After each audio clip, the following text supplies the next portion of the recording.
Hello friends, Mandar here. I am back with another video. Today I am going to talk about travel during I-485 or adjustment of status.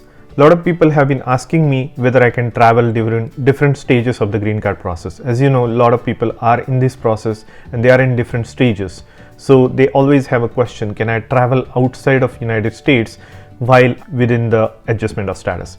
I'll also talk about the employment authorization card, which is green card based or pending I-485 employment authorization card. So if you are interested in this topic, please watch this video until the end and let's get started. If you are here for the first time, welcome. My name is Mandar and I make immigration related videos for US and Canada.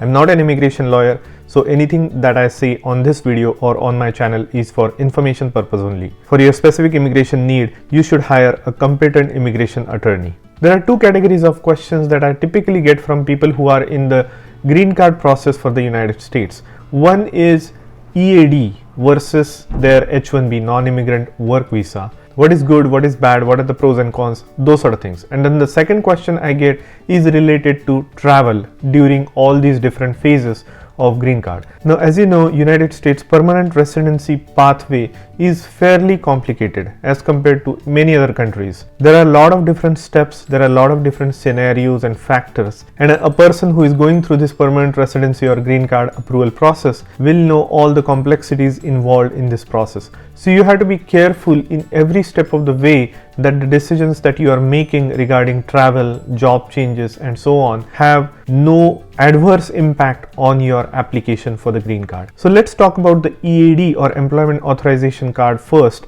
and then we'll go into the travel related discussion. So EAD, what is an EAD? In a very broad term, EAD is a work permit. I had made a special video on EAD and its benefits, and you can check it out on my channel.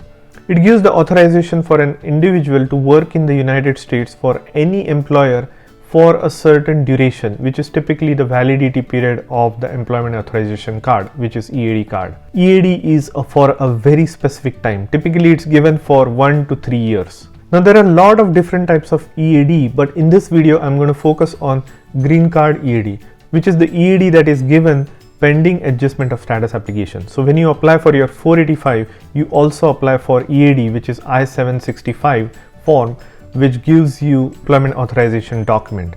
You also apply for I-131, which is the travel authorization, which is called advanced parole.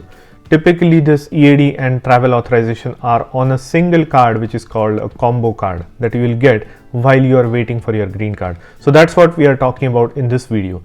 Now, one of the unique advantages of green card EAD over other EADs is that you can continue to work on your EAD card even after it has expired, as long as you have applied for its renewal application well ahead of time before the initial EAD expires. Another advantage of EAD versus visa such as H1 or L1 is EAD allows you to work for any employer. So as long as it's a legitimate job, you can work for any employer within the United States on an EAD.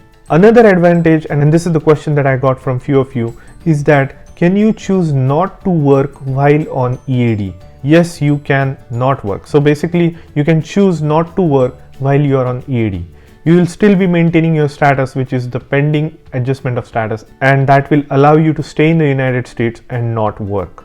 One important thing to note about EAD is that if you choose to use EAD for your employment, you are choosing not to continue your H1 or L1 status. That goes away the moment you start working on EAD. Now, how do you work on EAD? One is if you fill out I-9 form and mention your employment authorization card and its number and its expiry on the I-9, which your employer will take from you when you join a new employment, that's when you start working on EAD.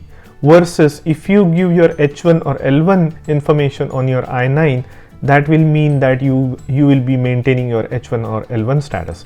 So the moment you start using your EAD, you will not be maintaining your H1 or L1 status. So that is something to note. Now some people have asked me that why is it risky or not recommended to use EAD while adjustment of status is pending if you have an H1 or L1.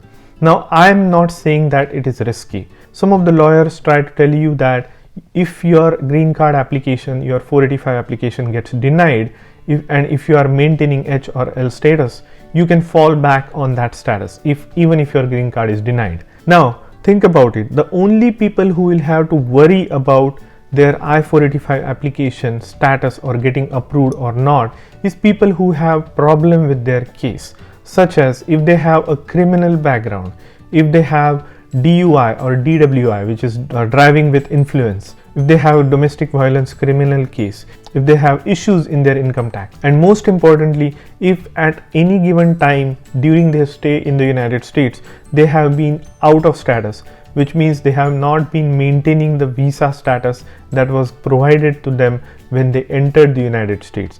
So if there is any of these issues related to your case, then you might have to think about abandoning your H or L1 status, because in that case, if your green card application gets denied, then you will not have a recourse if you don't maintain your H or L status. So in that case, I would highly recommend you to stay and maintain your H or L status. For the other rest of the population, which is majority of the population who will have no issues with their case, are free to use EAD. There is no problem whatsoever using EAD and abandoning your H or L status while your adjustment of status is pending. So let me be very clear. EAD is the way to go if you have a clear case and you are confident that your application will be approved. But if you have any of the mentioned scenarios with criminal history and so on that I mentioned before, then you might need to talk to a lawyer before abandoning your H or L status. Now let's come back to the question, that is, can I not work while on EAD and while my I-485 is pending?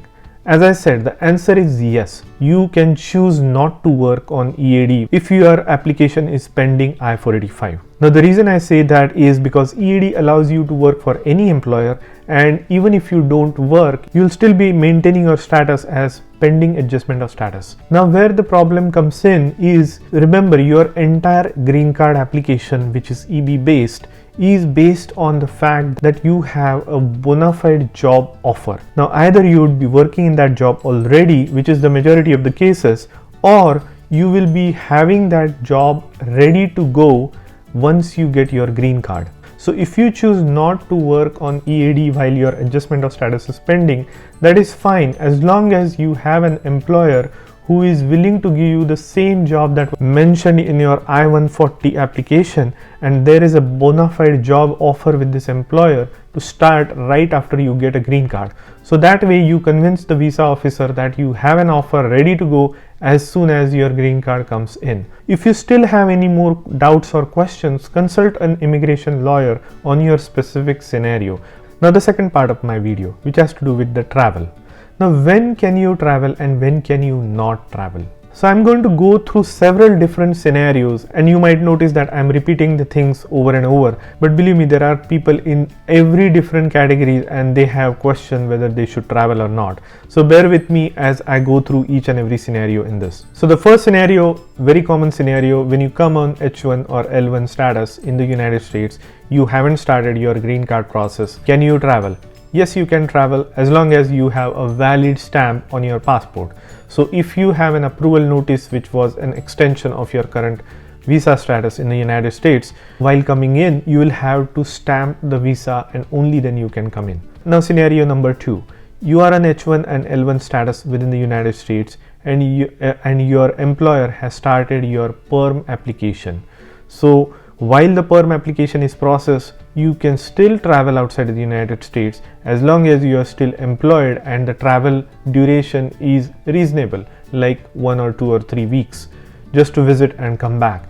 You need to have a valid stamp on your passport. If you don't, while coming back, you will need to put that stamp on your passport through a consulate. Now, after your PERM is approved and before your I-140 is started, same thing. As long as you have a valid H or L visa stamp on your passport, you can go and come back. If you don't have a stamp, you will need to stamp it at the consulate before coming in. While your I-140 is in progress, same thing, nothing changes. As long as you are maintaining your H and L status and you have a valid stamp, you can come back. Now remember, the reason travel is valid during all of these conditions is because green card is a parallel process. It does not have much bearing on what status you are on right now. As long as you are maintaining your non-immigrant status, which is H or L or whatever, you should be fine. So that's the reason you can travel on your non-immigrant status throughout the process of your green card, as long as you maintain your non-immigrant status and maintain the valid visa stamp. So let's keep going. While your H1 or L1 and your I-485 has been applied, here you need to bear a little bit of a caution. You might want to wait until you get your receipt notice. Now, first couple of stages after you apply for I-485 happen fairly quickly. I have made a special video specifically focusing on I-485 and what happens next. You might want to check that video out. Once you apply for I-485, you are also applying for EAD card and AP card. Then there are certain things that you might want to wait for before you travel. For example, once you apply for I-485, you want to wait for your receipt notice to come. Once you get that receipt notice, you can start tracking your application status online on USCIS website. You will also get the receipt notices for EAD and AP card. Within the next few weeks, you will get an appointment letter for your biometrics. Now this is very important step and you don't want to miss.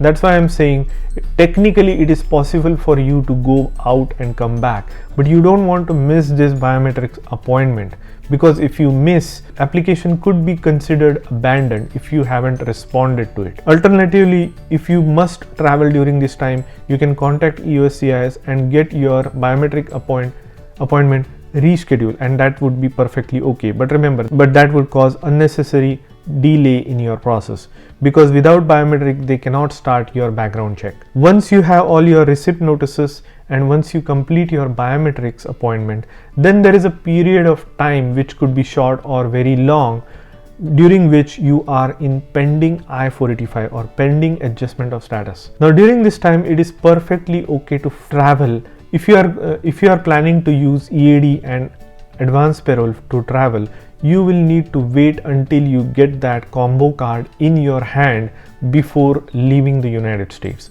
If you don't, then your application might be considered abandoned. I'm talking only the EAD and AP application, not the adjustment of status, which is 485. 485 will still continue, but your EAD and AP might be considered abandoned if you don't wait until you get it in hand. So that is one. The second thing is, you can travel on your H or L status as long as you have a valid stamp on your passport. Versus if you choose EAD, while coming back, you will be paroled into the country, into the United States, for the sole purpose of getting a green card. Now, as you get closer to your end of the application, if say for instance your priority date remains current throughout, after a while, when you are closer to getting your interview appointment, you might want to hold off on your travel plans, because you don't want to miss your final interview. If there is an emergency, want to call them and make a different appointment, but try not to miss your original appointment, because if you do, that will be abandonment of your I-485 application. Your green card application is done at that point of time if you don't show up to the final interview without previously telling them. Now, if you cannot make that appointment, you can reach out to them and reschedule that appointment, and that would be perfectly fine. You might want to go through the lawyer for this part. So I hope you got some value out of this video. I hope I have covered all the scenarios, and if I missed any scenarios, let me know in the comment section below and I will try to answer that.